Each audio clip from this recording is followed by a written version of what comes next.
Alright, what's up? So this is my video on how to solder two wires together really well and really strong. So when you're soldering wires together, you're going to get a much better and much stronger connection than a usual butt connection, which usually works in most use cases, but if you have a wire that may have a lot of tension on it, soldering is going to be it's going to be better and stronger, and it will definitely not break. What you're trying to do here is you're trying to make the connection stronger than the actual wire, which is possible if you do it well and do it correctly. So what I've done here is I've taken my wire, I've stripped it to about 1/2 inch, and then I cut some of the wires off, cut about 1/4 of the copper out, just so, because I'm going to be replacing the wire I cut out with my flux when we solder it together. So you're pretty much getting the same strength. So once you get that going, you're going to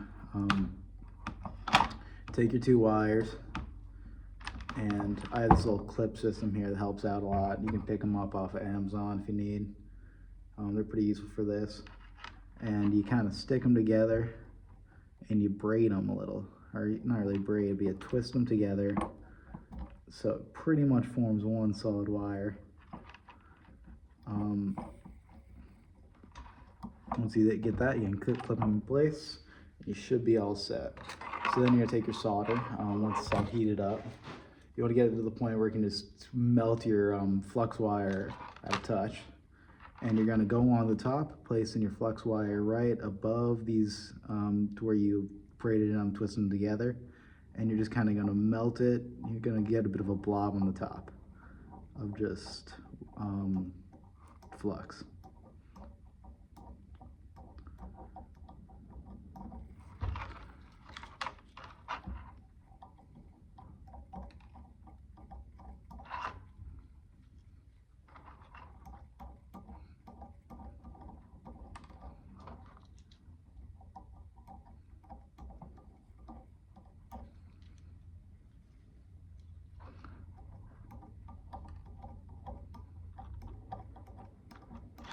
Because I'm using 14 gauge wire, it's thin enough that you can do this trick I like to use, where you put a lot of the metal on top, and then if you hold your solder underneath all the wire, the heat will transfer up and melt all your flux through the wires, so you get a really strong connection.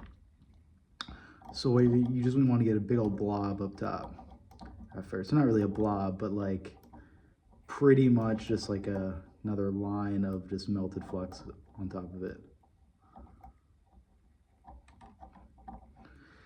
This soldering iron's kind of crappy, so it's not going as well as it should. But if you have a solid one, this will take a little less time. Okay, now that I have a real solid blob right there, I'm kind of going to clean up all the sharp points.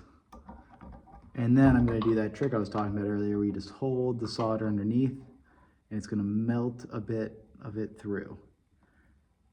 It may not melt all the stuff on top, but you should get some of the stuff in the middle of that flux there to go through.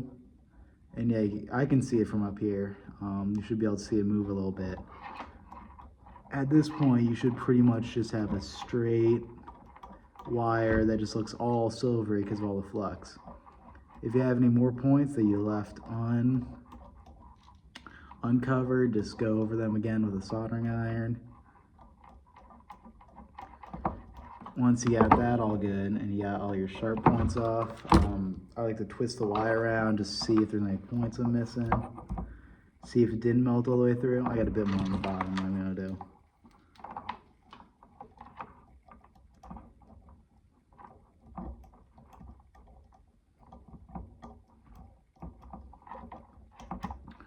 All right.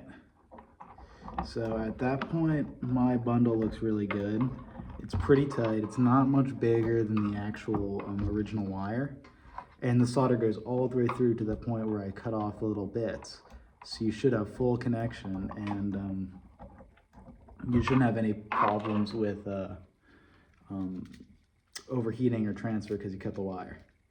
Now, if you're using this as like if this is a bigger wire and it's mostly just transporting power and electricity, I wouldn't cut any wire off. I would just leave the full thing, and you'll have a bit of it'll bulge out a little bit where you connected the wires, but it shouldn't be a huge issue, and it should be just as strong as the wire originally was. But if you're just using it for signal, then you really don't need to do all that. You can just have a thinner, like cleaner looking connection. Okay, so once I got all that done, I'm going to take my electrical tape right here, snip it,